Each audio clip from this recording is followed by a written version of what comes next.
तो भैया आज है 6 मार्च और अपना सीजीएल मेंस कंप्लीट हो चुका है। और सही बोलूँ तो मैं जितना एक्सपेक्ट करके गया था उतना नहीं हो पाया, उससे थोड़ा सा कम रह गया, लेकिन ठीक ठाक ही एग्ज़ाम गया। ठीक, तो अब रिज़ल्ट का ज़्यादा टेंशन लेंगे तो फिर अब आगे का पढ़ाई नहीं होगा, तो इसलिए अब जो भी हुआ जैसा भी हुआ उसको उधर ही रहने दो और अब आगे का एग्ज़ाम पर फोकस करने का बारी है। ठीक है, तो अब मेरा अगला एग्ज़ाम CHSL 2022 वाला है, जो कि ये 13 तारीख को होगा, तो वो अटेम्प्ट करना है अब। और यही था मेरा मतलब कि अभी तक अपडेट। और CHSL देने के बाद 2023 CGL का फुल तैयारी स्टार्ट कर देंगे। ठीक है, तो कल हमने एक कम्युनिटी टैब पे अपना क्वेश्चन डाला था कि जिस किसी को भी कुछ प्रॉब्लम है CGL 2023 को लेकर, मतलब कुछ डाउट कुछ क्वायरी हो तो वो आप पूछ सकते हो कमेंट सेक्शन पे। तो बहुत लोगों ने पूछा था, जैसे कि 4 सब्जेक्ट को 3 मंथ में कैसे कंप्लीट करें, या फिर नोट्स कैसे बनाए, रिवीजन कैसे करें, इंग्लिश कहाँ से पढ़े, GS कहाँ से पढ़े। तो सब कुछ अगर एक वीडियो में बनाएंगे ना तो 1 घंटे का वीडियो हो जाएगा। तो मैंने सोचा है कि आराम से एक एक टॉपिक को लेकर एक एक वीडियो बनाए ताकि आपको भी अच्छे से गाइडेंस मिल सके। ठीक है, और ये जो मैं आपके साथ शेयर करूँगा, मैं अपना एक्सपीरियंस शेयर करूँगा। तो ऐसा नहीं है कि आप इसको अगर फॉलो करो तो आपका हो ही जाएगा, वैसा टाइप का गारंटी नहीं दे सकते हम। लेकिन ऐसा है कि अगर आप ये वीडियो देखो और आप अपने हिसाब से इस पर कुछ कुछ अपग्रेड करो या फिर इसको फॉलो करो तो आप आराम से प्री क्वालिफाई कर सकते हो और मेंस दे सकते हो। ऐसा मैं लिख के दे सकता हूँ अगर आपने फॉलो किया ढंग से तो। ठीक है, तो आज का जैसे इस वीडियो का टाइटल है how to complete 4 subjects in 3 month for CGL 2023। ठीक है, तो आप सच सच बोलना, ठीक है, अपने दिल पर हाथ रखकर बोलना कि क्या ये पॉसिबल है कि 3 मंथ में हम 4 सब्जेक्ट कंप्लीट करें और फिर उसको रिवाइज करके प्री हम देने जाए CGL 2023 वाला। क्या ये पॉसिबल है? नहीं है, मेरे लिए तो एकदम नहीं है कि 3 मंथ में 4 सब्जेक्ट हम कंप्लीट कर ले, उसके बाद फिर उसको रिवाइज भी करें और फिर प्री देने जाए। ऐसा मेरे साथ नहीं हो सकता। ठीक है, और अगर किसी से ये कंप्लीट हो रहा है तो भैया उसका हम पैर छूना चाहेंगे सही में, एकदम सीरियसली, क्योंकि वो अलग ही लेवल का बंदा होगा जिससे ये कंप्लीट हो जाएगा। ठीक, तो अब इसका मतलब ये नहीं कि अब मतलब क्वालिफाई ही नहीं होगा प्री। ठीक है, अब क्वालिफाई करने के लिए मतलब प्री क्वालिफाई करने के लिए अपने को करना पड़ेगा कि स्मार्ट वर्क। स्मार्ट वर्क मतलब ये नहीं कि ये सब टॉपिक छोड़ दो वो टॉपिक छोड़ दो, नहीं, हम सब पढ़ेंगे लेकिन आराम से पढ़ेंगे, मतलब दिमाग के साथ पढ़ेंगे बिना कोई प्रेशर लिए। ठीक, तो जैसे कि अपना कितना सब्जेक्ट है, इंग्लिश, रीजनिंग, मैथ, GS, और सबसे वास्ट सब्जेक्ट GS। ठीक है, उसके बाद मैथ, इंग्लिश और रीजनिंग, ऐसा टाइप का आप सीक्वेंस में ले लो। ठीक है, तो अब सबसे इम्पॉर्टेंट बात यह होता है कि किस सब्जेक्ट को हम कितना टाइम दें, कौन से सब्जेक्ट को हम ज़्यादा टाइम दें, कौन से सब्जेक्ट को हम कम टाइम दें, वैसा टाइप का। ठीक है, और ये बहुत इंपॉर्टेंट होता है, मतलब कि सब्जेक्ट को टाइम देना। ठीक, तो अब हम ये बात करें कि किस सब्जेक्ट को कैसे पढ़े, कितना टाइम के लिए पढ़े, वैसा। ठीक है, तो एक एक करके बात करते हैं। तो सबसे पहले बात करते हैं मैथ्स के बारे में। अगर आपका मैथ्स सही है, मतलब एवरेज से थोड़ा ऊपर है, और आप यूट्यूब से कंप्लीट कर ले रहे हो तो फिर भैया कोई प्रॉब्लम नहीं है, आप आराम से यूट्यूब से कंप्लीट करो।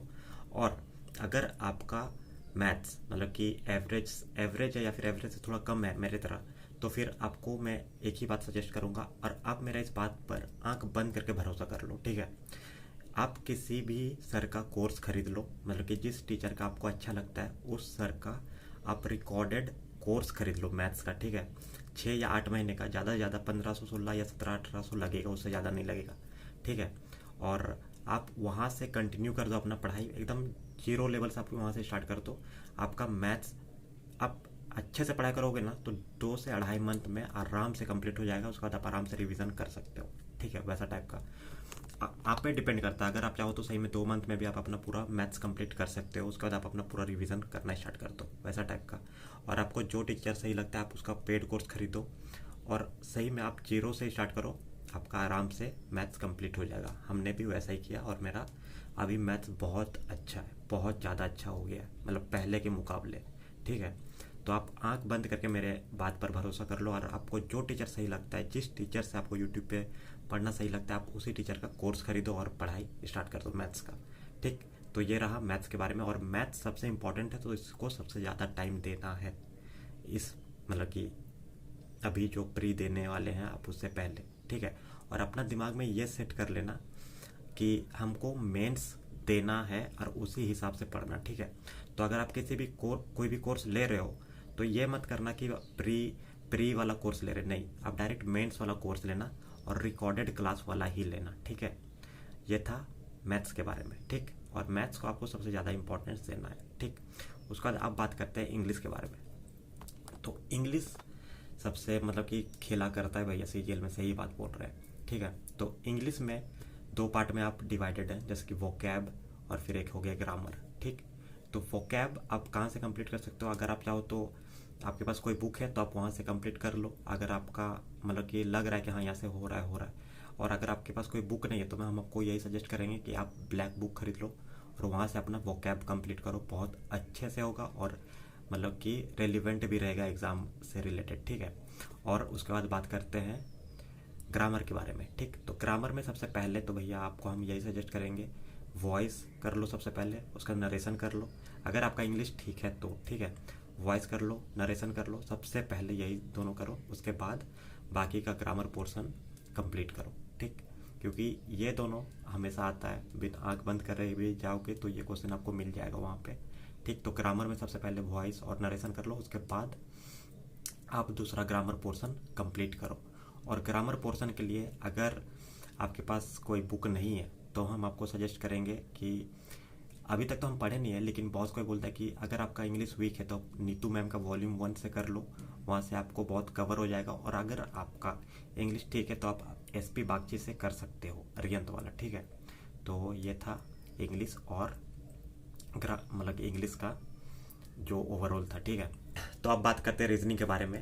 तो रीजनिंग सबसे इजी और सबसे इम्पॉर्टेंट सब्जेक्ट है, वो इसलिए क्योंकि सब कोई इसको अटेम्प्ट करता है और इजी होने के कारण बहुत कोई अच्छा स्कोर भी करता है। और अगर आपका स्कोर इसमें लो रहा तब फिर गड़बड़ वाली बात हो जाएगी, ठीक है। तो इसको कंप्लीट करने के लिए आपको कोई बुक का ज़रूरत नहीं है, आप आराम से यूट्यूब से कंप्लीट कर सकते हो। मैं आपको एक चैनल लिंक देता हूँ चैनल का, आप आराम से वहाँ पर उस चैनल का प्लेलिस्ट में जाना, उसका हर एक टॉपिक अलग अलग दिया हुआ है वहाँ पर प्लेलिस्ट में। तो वहाँ से आप अपना आराम से बेसिक क्लियर करना पहले, उसके बाद अटेम्प्ट करना। आपका देखना आपका अगर रीजनिंग यहाँ पर है तो इस लेवल का आराम से बन जाएगा आपसे, ठीक है। डेली बस आपको 1 घंटा वहाँ से प्रैक्टिस करना है, हाँ, मतलब कि वहाँ से सीखना है। उसका प्रैक्टिस करने के लिए जो भी टीचर लोग वीडियो अपलोड करते हैं वहीं से क्वेश्चन सब सॉल्व करो, उतना काफ़ी है, इनफ है, ठीक है। तो इसके लिए कोई बुक का ज़रूरत नहीं है फ़िलहाल, ठीक। तो आप वहाँ से आराम से प्रैक्टिस करो और प्रैक्टिस करते रहो। रीजनिंग 1 घंटा डेली काफ़ी है इतना, ठीक है। तो ये था रीजनिंग के बारे में, ठीक। और अब बात करते हैं जीएस के बारे में। ये सबसे वास्ट है और सबसे मतलब कि स्टूडेंट का जीना आराम करने वाला सब्जेक्ट यही है, ठीक है। तो प्री के पहले हम आपको बताते हैं आपको क्या क्या करना है। और जीएस आपका 2 पार्ट में बटा हुआ है, एक तो ये मतलब कि स्टैटिक वाला मान लो, फिर एक हो गया करंट अफेयर और एक हो गया सब्जेक्टिव, ठीक है। तो इस मतलब कि प्री के पहले आपको सब्जेक्टिव में हिस्ट्री आप कंप्लीट कर लो, उसके बाद फिर आप पॉलिटी कंप्लीट कर लो और एक फिजिक्स, ठीक है। अगर प्री के पहले अगर आपका ये तीनों भी अगर कंप्लीट हुआ तो इनफ है, ठीक है। और अगर ये 3 कंप्लीट हो गया और आपको लगता है कि चौथा भी कंप्लीट करें तो आप या तो बायो ले लो या फिर केमिस्ट्री ले लो। बायो भी थोड़ा वास्ट है तो हम आपको यही सजेस्ट करेंगे कि आप केमिस्ट्री कर लेना। ये 4 अगर आपसे हो पाए तो प्री के पहले ये 4 सब्जेक्ट आप कंप्लीट कर लेना। और उसके बाद जो स्टैटिक वाला पोर्शन है वो आप आराम से लूसेंट से कर सकते हो, मतलब कि लूसेंट से ही आपको पढ़ना है और वैसा कोई बुक है नहीं, मतलब कि ज़्यादा पढ़ के आपको डीप में पढ़ के अपना टाइम वेस्ट भी नहीं करना है। तो आप आराम से लूसेंट बुक ही उठाना, उसके बाद वहाँ से जितना आपसे कवर हो पाए आप करना, ठीक है। और एक्स्ट्रा कोई बुक खरीदने का ज़रूरत नहीं है इसके लिए, आपको जितना मतलब ज्ञान लेना है लूसेंट से ले लो। अगर आपका क्वेश्चन आने मतलब कि क्वेश्चन बनने का रहा हो तो वहीं से बनेगा, और नहीं बनने का रहा तो भैया आप कुछ भी पढ़ लो, नहीं बनने वाला जीएस का। क्योंकि हर एक एग्ज़ाम में आप देखना, एसएससी का एग्ज़ाम में स्टूडेंट जो भी बाहर आएगा सब वही बोलेगा। जैसे मेंस में अभी तो टफ था ही जीएस, उसमें कोई ये नहीं है, लेकिन आप प्री में भी देख लेना, कोई भी बोलेगा अरे यार जीएस में थोड़ा उधर से पूछा गया उधर से पूछा गया, हमेशा जीएस में ही फंसते हैं। तो जीएस को उतना भाव नहीं देना है अपने को मेन भाव देना है मैथ्स, इंग्लिश और रीजनिंग में, ठीक है। और जीएस का जो है वो आपसे जितना कंप्लीट हो पाए आप करो, क्योंकि सबका सेम लेवल है जीएस में, आप मान लो, ठीक है। तो आपको बस थोड़ा सा आगे निकलना है जीएस में, तो आप उस हिसाब से पढ़ लो, ठीक। तो जैसे कि हमने बोला हिस्ट्री, पॉलिटी कर लो, उसके बाद फिर फिजिक्स और केमिस्ट्री। अगर ये 4 सब्जेक्ट आपका कंप्लीट हो रहा है प्री के पहले तो अच्छे से इसको रिवीजन कर लो, मतलब कि यहाँ से जो भी सब क्वेश्चन आए तो यहाँ से आपका क्वेश्चन नहीं छूटना चाहिए, वैसा टाइप का आप कर लो, ठीक है। उसका स्टैटिक आप लूसेंट का पीछे तरफ देख लेना, वहाँ से आप स्टैटिक कर लो। उसका करंट अफेयर हम आपको आराम से बाद में बताएंगे, अभी करंट अफेयर मत ही छूना क्योंकि दिमाग से निकल जाएगा बाद में, ठीक है। तो ये था जीएस के बारे में। तो अब बात करते हैं किस सब्जेक्ट को कितना टाइम दिया जाए, ठीक है। तो अभी सबसे पहला इंपॉर्टेंट सब्जेक्ट है मैथ, तो सबसे ज़्यादा इंपॉर्टेंस अभी इसी को देना है। तो हम जैसे कि आपको ये सजेस्ट करें कि आप दिन में 8 घंटा पढ़ लो, काफ़ी है, ठीक है। 10-12 घंटा डेली पढ़ना मतलब दिमाग के लिए हानिकारक हो सकता है, मतलब कि हमसे नहीं होता है 12 घंटा पढ़ाई, तो हम 8 घंटा अभी स्टार्टिंग से अभी तक हम 8 ही घंटा पढ़े दिन में, उससे ज़्यादा नहीं पढ़े। और जो अभी स्टार्ट किए हैं पढ़ना, मतलब कि अभी जो स्टार्ट किए हैं मतलब प्रिपरेशन करना, तो अभी स्टार्टिंग में ही 8 घंटा बैठना नहीं होगा। तो आप ट्राई करो कि पहला दिन 4 घंटा बैठे, फिर धीरे धीरे करके 5, फिर 6, फिर 7, फिर 8, ऐसे करके टाइमिंग को अपना बढ़ाएं, ठीक है। और 8 घंटा प्रैक्टिस कर लो बैठने का, मतलब कि पढ़ने के लिए, ठीक। तो अब इस 8 घंटे में अपने को कैसे टाइम को डिवाइड करना है, मतलब कि मैं कैसे किया था अपना, मैं बता देता हूँ आपको, ठीक है। तो सबसे पहला काम आपको सबसे ज़्यादा इंपॉर्टेंस अभी मैथ्स को देना है। तो मैथ्स को हम देते थे अपना 4 घंटा, ठीक है। 8 घंटे में से 4 घंटा मैथ्स को देते थे। उसके बाद इंग्लिश को 2 घंटा, 1 घंटा ग्रामर, 1 घंटा वोकैब, ठीक है। तो हो गया 6 घंटा। और बाकी 1 घंटा रीजनिंग को और फिर 1 घंटा जीएस को, मतलब सब्जेक्टिव कंप्लीट करने के लिए, ठीक। तो ऐसे करके हम डेली 8 घंटा अपना डिवाइड कर दिए थे और इसी हिसाब से पढ़ाई करते थे, ऐसा टाइप का, ठीक है। और आप अपने हिसाब से टाइम डिवाइड करना, अगर आप 9-10 घंटा पढ़ते हो या फिर 6 घंटा पढ़ते हो तो उस हिसाब से अपना सब्जेक्ट का टाइम डिवाइड करना और पढ़ने बैठ जाना, ठीक। मतलब कि स्टार्ट कर देना पढ़ना।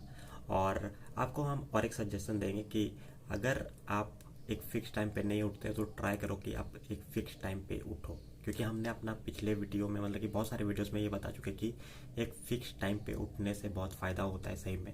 अगर आप 5 बजे उठते हो तो फिक्स टाइम बना लो कि आपको 5 बजे डेली उठना है, या फिर 6 बजे उठते हो तो फिक्स टाइम पे उठा करो, ठीक। एक टाइम पे उठो डेली, और आप देखना आप अपने आप आपकी लाइफ में चेंज आएगा, मतलब कि एक सर्कल जो होता है ना लाइफ का एक दिन में वो कंप्लीट होगा, वैसा टाइप का आपको फील होगा, ठीक है। तो ट्राई करो कि एक फ़िक्स टाइम पे उठे।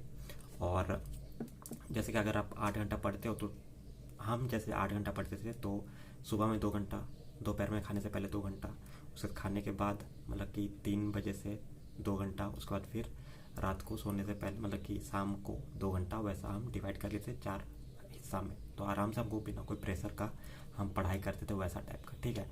और ट्राई करना कि जब भी पढ़ने बैठे तो अभी स्टार्टिंग में तो 1 घंटा पढ़ लो, मतलब बिना ब्रेक लिए, तो फिर इनफ है। और जैसे जैसे आपका लेवल अप होगा तो आप ट्राई करना कि 2 घंटा हम आराम से पढ़ने बैठे, उसके बाद ब्रेक ले, वैसा टाइप का, ठीक है। तो अच्छा, और भी बहुत सारे क्वेरी थे, मतलब कि नोट्स कैसे बनाए, रिवीजन कैसे करें, फिर मैथ्स कंप्लीट हो गया लेकिन अब क्वेश्चन नहीं बन रहा, वैसा टाइप का, ठीक है। तो ये सब को हम लोग अगले वीडियो में डिस्कस करेंगे। तो क्योंकि इस वीडियो में अगर डिस्कस करेंगे ना तो बहुत लंबा वीडियो बन जाएगा और आप भी बोर हो जाओगे देखते देखते और मज़ा नहीं आएगा, वैसा टाइप का, ठीक है। तो अगले वीडियो में ये सब कवर करेंगे और वो मैं 2 दिन के अंदर ट्राई करूँगा कि ले आऊँ वीडियो को, ठीक। तो तब तक के लिए अच्छे से पढ़ाई करो और ताबड़तोड़ मेहनत करो, अपने लिए करो, ठीक है। All the best.